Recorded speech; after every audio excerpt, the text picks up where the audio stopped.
ang Presidential Broadcast Service. Radyo Pilipinas. Radyo Publiko ng Bagong Pilipinas para sa Bagong Pilipino. Naghahatid ng mahahalagang balita at impormasyon na guugnay ng pamahalaan sa sambayanan. Tulay sa himpapawid ng serbisyo publiko. Radyo Pilipinas. Radyo Publiko. Ang boses ng Pangulo. Sa Iloilo, Radyo Pilipinas. 585 AM. Oras sa Radyo Pilipinas, 8:08 sa aga. Nagapanguna nga balita sa syudad, sa mga banwa, sa probinsya sa Iloilo, kag kaingon ng mga probinsya. Mga pananaon sa likod sa mga balita. Inyong mabatian sa Radyo Pilipinas Iloilo News. Mga balita na magasugata sa inyong nga aga. Ginbantayan, ginsunod, gintipon sa Radyo Pilipinas Iloilo News Team. Gikan sa hulot balitaan. Diretso sa inyong palamatian. Yarian! Radyo Pilipinas Iloilo News.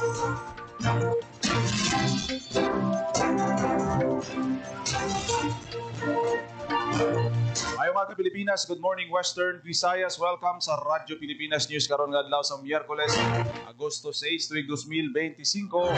Ako ang inyong tagbalita, Jinel Baclay, kag karon sa aton balantayan kag mainit nga mga pangulong dinalan. Kaso sa dengue sa probinsya sa Iloilo, masobra na sa 3,400.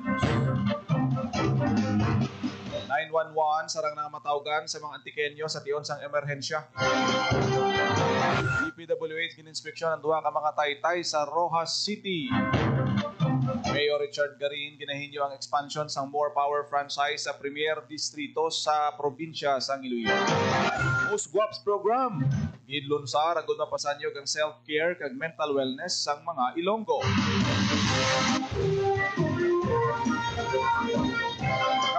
20 pesos nga bugas formal na ginlunsar sa San Lorenzo, Guimaras.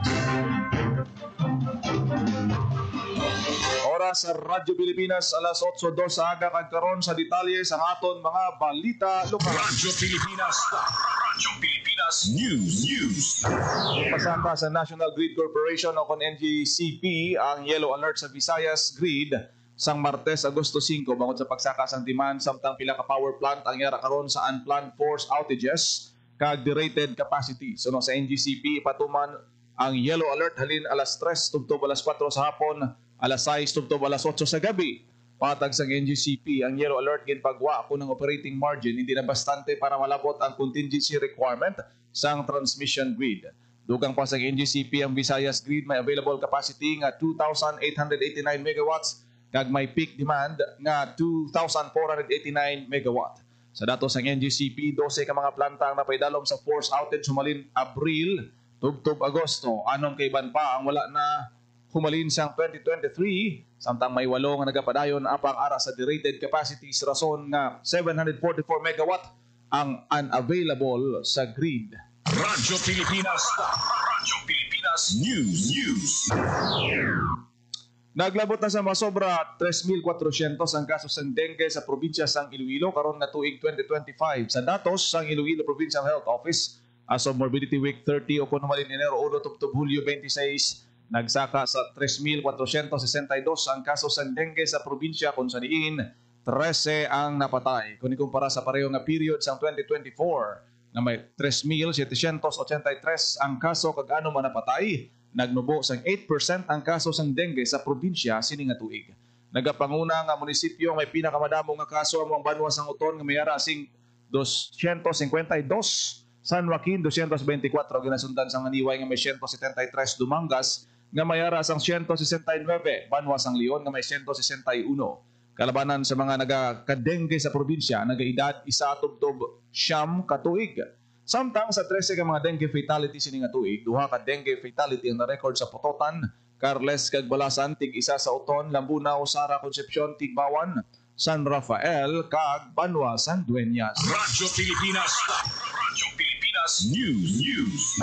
Matiyog sa emerhensya sarang nga madayal sa mga antikenyo ang 911 ginanunsyo ni Police Lieutenant Colonel Robert Mansueto, Deputy Provincial Director for Operations sa Antique Provincial Police Office nga ang 911 emergency hotline ang operational na sa probinsya sang Antique kag handa nga magsabat sa mga tawag sang publiko.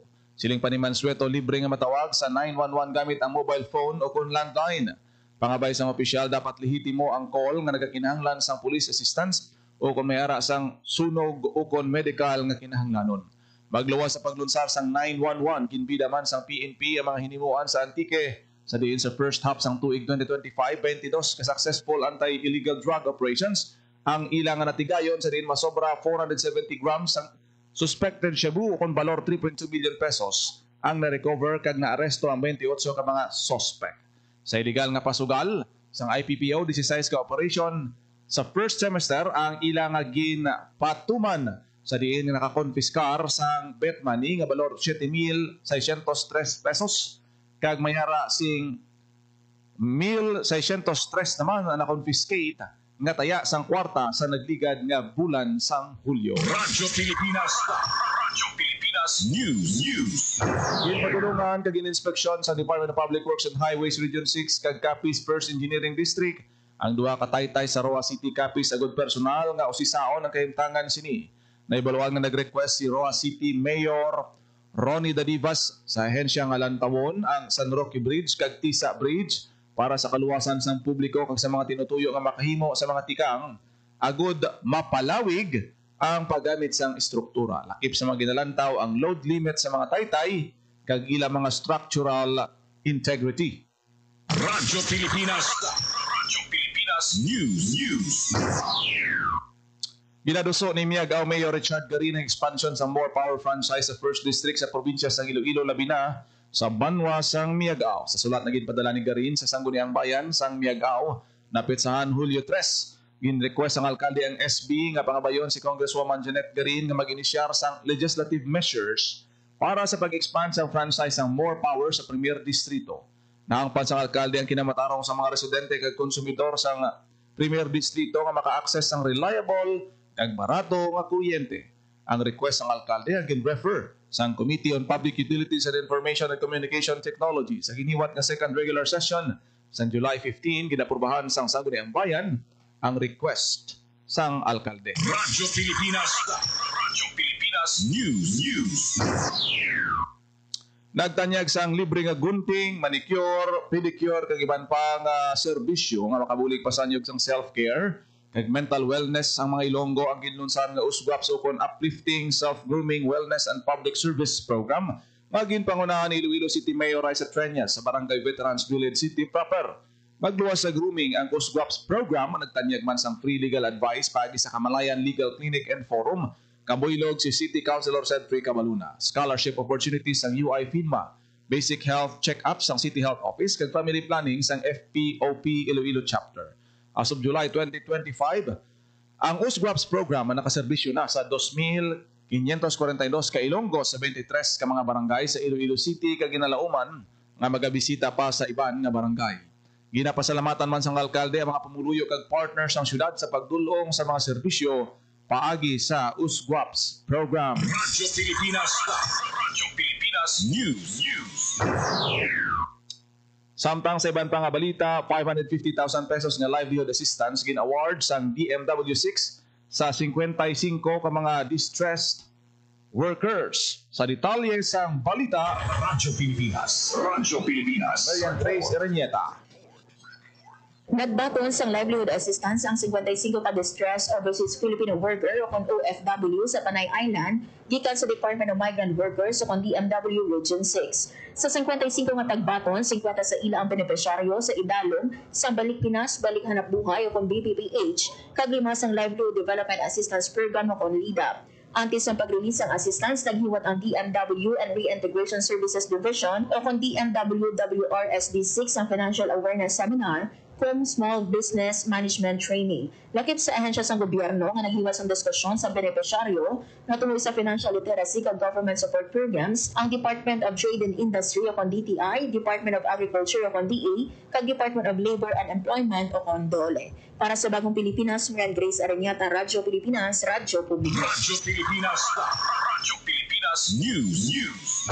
Executive Order 49 ginpapanaog ni Iloilo City Mayor Raisa Treñas agud nga pasanyog pa ang serbisyo sa Iloilo City Council for the protection of children. Radyo Pilipinas. Radyo Pilipinas. Yari ang balita. Nagpapanahog sang Executive Order number 49 si Iloilo City Mayor Raisa Treñas nga nag-reconstitute sa Iloilo City Council for Protection of Children. Tinutuyo sini nga mapasangkad pa ang mga programa para sa paghatag proteksyon sa kinamatarong kagaayuhan sa mga kabataan.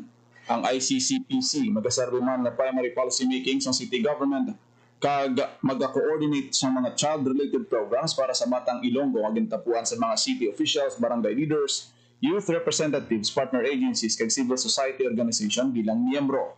Lakip sa ila katungdanan pag-formulate kapag patuman sa child-focused policies and programs, paghatag sa assistance sa kabataan na kinahanglan sa special protection, pagpasiguro sang safe, nurturing kag empowering environment kag pagmonitor sang ginapatuman nga child protection initiatives. Paagi sa reconstitution sang ICCPC Iloilo City, papasiguro man na nakalinya sa national laws kag guidelines ang mga programa sa syudad kasubong na lamang sang RA 9344 kung Juvenile Justice and Welfare Act, Child and Youth Welfare Code kag DILG Memorandum Circular 2021-039 para sa handom sa lokal na panguluhan nga child-friendly Iloilo City.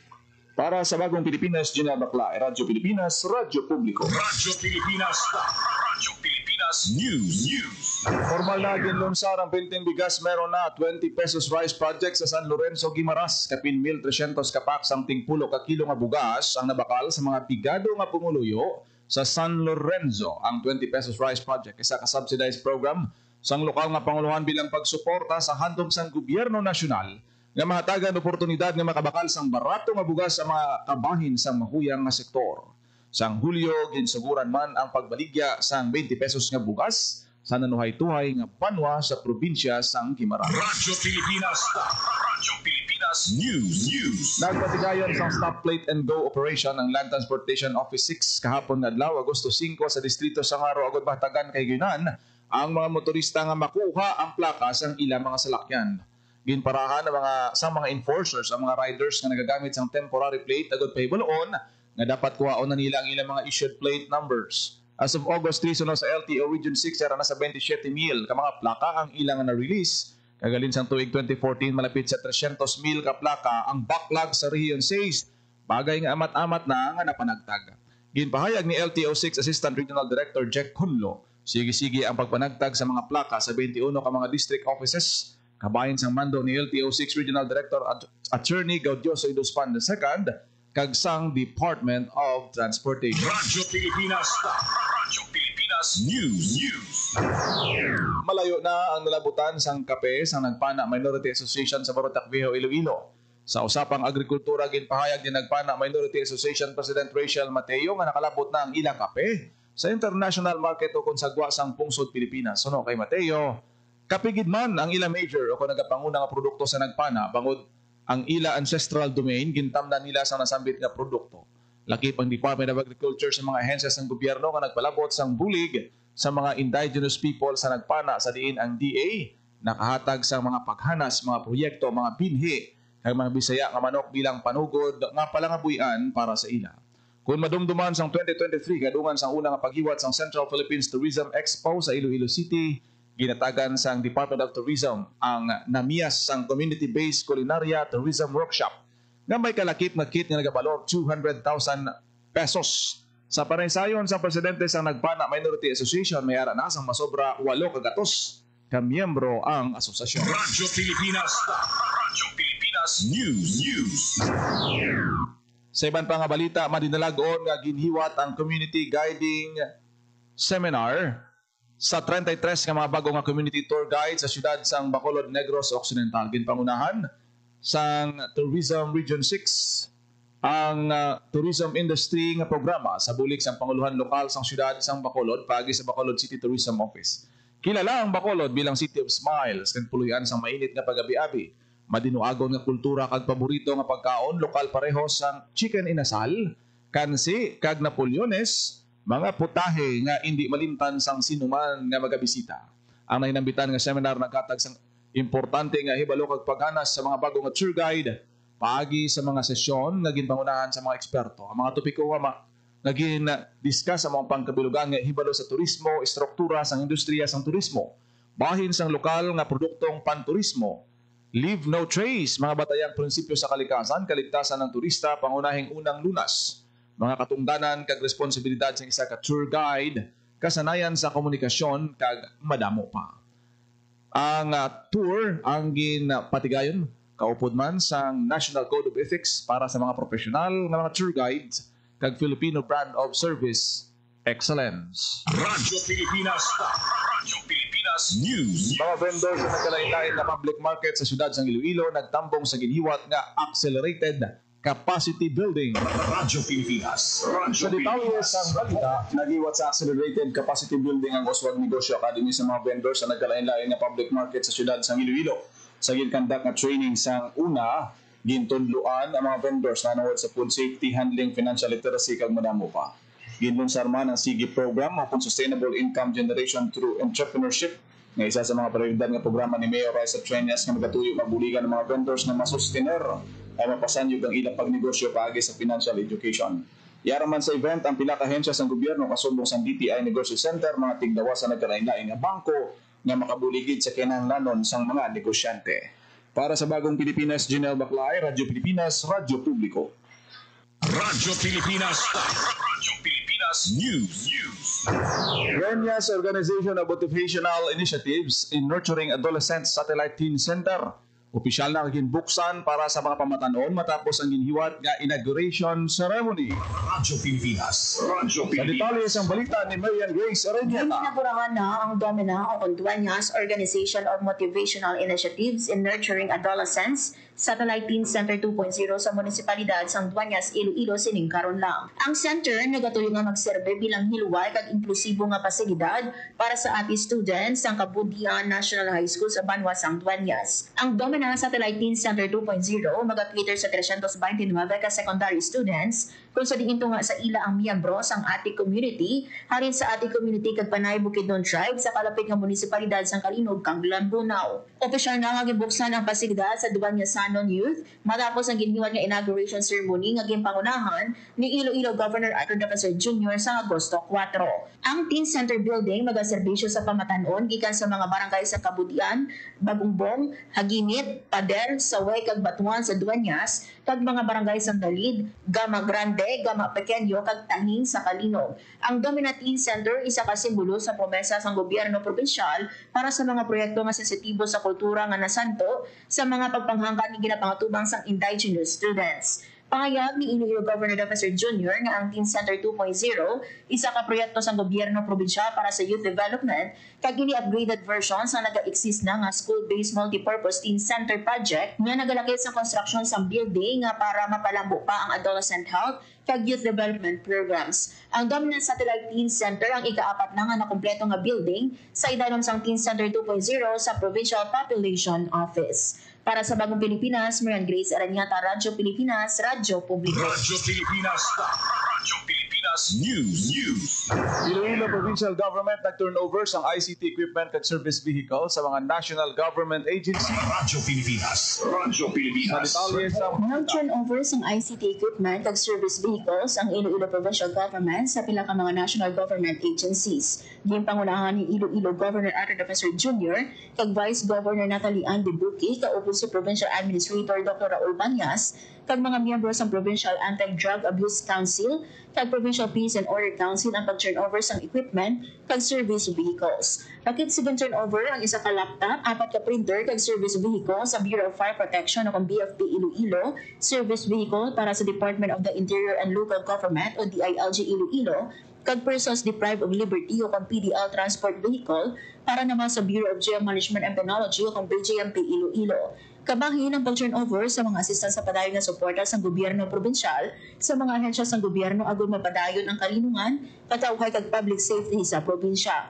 Personal nga gimbaton ng DIFAR Senior Superintendent Bartolome Biliran, Provincial Fire Marshal, DILG Provincial Director Engineer Carmelo Orbista, kag Nanday Attorney Mark Malhabor, Jail Warden sa Iloilo District Jail, kag Jail Chief Inspector George Alan Dimay Soriano, Logistics Officer sa BGMP Regional Office ang mga ginhatag sa Iloilo Provincial Government. Para sa Bagong Pilipinas, Marian Grace Araniata, Radyo Pilipinas, Radyo Publiko. Radyo Pilipinas. Radyo Pilipinas News. Arestado ang 238 ka mga wanted persons sa ginpabasco nga manhunt operation sa Police Regional Office 6. Ini ang nadakpan sang kapulisan sa tinalikdan nga bulan sang Hulyo sa 238 ka manadakpan, 58 most wanted persons samtang 180 ang other wanted persons. Suno kay PRO6 Director Brigadier General Josefino Ligan, klaro ang mensahe sang kapulisan nga wala sang lugar sa Western Visayas sa mga ginapangita sang layi. Dapat nga maaresto ang mga wanted persons kay mapasabat sa mga krimen nga ila ginhimo. Radyo Pilipinas. Radyo Pilipinas News. Siwato ng pinakaunang kag pinakadako nga AI Fest 2025 sa maabot nga Agosto 11 tungod 13 sa Iloilo Convention Center, Iloilo Business Park sa distrito sang Mandurriao.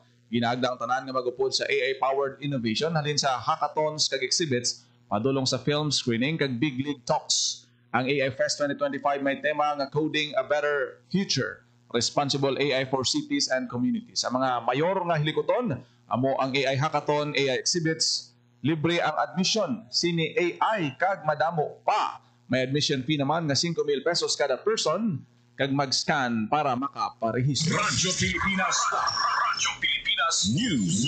Ginpakakot pa sa Department of Tourism ang ila datos kag pagplano para mapalawig ang kauswagan sang turismo sang Aklan kag Capiz. Sang Hulyo 29 kag 31 naghiwat sa 3 ka adlaw capacity building program tuoy sa market assessment tool for tourist attractions kag formulation of local tourism code sa Marson Hotel, Kalibo, Aklan. Ang DOT Region 6 napahayag sa Republic Act 9593 o Tourism Act of 2009 kag Republic Act 7160 Local Government Code tuhoy sa pagganas nga pabakuron ni kasarang sa mga local tourism officers, statistics focal persons kag tourism planning officers sa pagpatukod kag paggamit sang datos sa turismo para sa evidence-based planning kag epektibo nga pagdumala. Ginatagan ihibalo ang mga partisipante sa paggamit sang market assessment tool, isa ka praktikal nga instrumento para sa pag-usisa kag pagplano sa mga atraksyon pang turismo. Kabayan sa aktibidad ang hands-on field application sa napili nga munisipyo sang Aklan sa matuod nga sitwasyon. Radyo Pilipinas. Radyo Pilipinas News. Mga katapos ang 3 ka Farmers Association sa San Rafael nagpaidalom sa Financial and Business Management Training. Radyo Pilipinas. Radyo Sa balita ni JP Herbas. Pinalong sa 3 ka daw Financial Management and Entrepreneurial Mindset Training ang makatapos sa 3 ka Farmers Association sa San Rafael, Iloilo. Ini pinaagi sa Special Area for Agriculture and Development Consult Program na ginapatuman sa Department of Agriculture. Ang makatapos sa Barangay San Dionisio Calamansi Growers Association kag Barangay Aripdip Chicken Growers Association ang gintuduan tuhoy sa financial management samtang ang mga members ng San Florentino Food Garden Association gintuduan sa kaimportansya sa pagdegosyo. Nagapati ang ahensya nga ang pagpabaskog sa kapasidad sa mga manghuma sa pagdumala sa financial record, makabulig agad mangin wai sila sa madesisyon angod sa pagdumala sa ilang mga pondo. Ang mapaghanas kabahin sa mga pagtinguha sa ahensya nga mabuligan ang mga manghuma sa pagtukod kag pagpadayon sa ilang kugalingon nga community-based enterprise. Para sa Bagong Pilipinas, JP Herbas, Radyo Pilipinas, Radyo Publiko. Radyo Pilipinas. Radyo Pilipinas News. Mga mangingisda sa San Carlos City ginhana sa fish processing. Radyo Pilipinas. Radyo Panumalik sa sininga balita si JP Herbas. Nagpaidalom sa 3 ka daw kapag hanas angod sa fish processing ang 15 kakatapos ang kaimito si Paway Island Fisherfolks Association o kung kasipa sa San Carlos City, Negros Occidental. Katiwan sa paghanas ng patuluan sa nakaigo nga hibalo kag ikasangkol ang mga mangisda nga ila magamit sa pagsugod sa negosyo para sa ilang dugang nga kita. Lakip sa magintudo ang milkfish deboning kung pagkuha sang sikag sang pang-roast pati na ang packaging. Ang paghanas sa tigawang pinagi sa pagbinurigay sa State University of Northern Negros kag San Carlos City Cooperatives and Livelihood Development Office. Para sa Bagong Pilipinas, JP Herbas, Radyo Pilipinas, Radyo Publiko. Radyo Pilipinas. Radyo Pilipinas. Oras sa Radyo Pilipinas sa 24 na Radyo Pilipinas. Radyo Pilipinas. Agi nyo nabatihan ang detalye sa mga nagapanguna nga balita sa pagpangalagad sa Radyo Pilipinas News subong adlaw sa Miyerkules, August 6, 2025. Nadugang pangabalita kag impormasyon, please share, follow kag like sa atong Facebook page Radyo Pilipinas Iloilo. Good morning kay Sir Makoy, Sir Max, kag kay Kuya Tata Jackson Sabinada, Sir Sherwin Marco Ia, nagaupod sa aton sininga pagpangalagad subong nga aga sa Radyo Pilipinas News. Kita ay karon sa Iloilo Morning Program. Ako naging lamang inyo alagad ang inyo tagbalita kada aga, Janelle Baclay. Mayong aga Pilipinas, God bless Iloilo.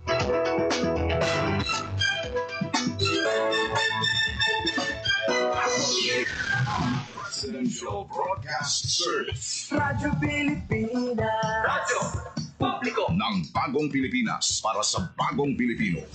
Naghahatid ng mahahalagang balita at impormasyon na guugnay ng pamahalaan sa sambayanan. Tulay sa himpapawi ng serbisyo publiko. Radyo Pilipinas. Radyo Publiko. Ang boses ng Pangulo. Sa Iloilo. Radyo Pilipinas. 585 AM.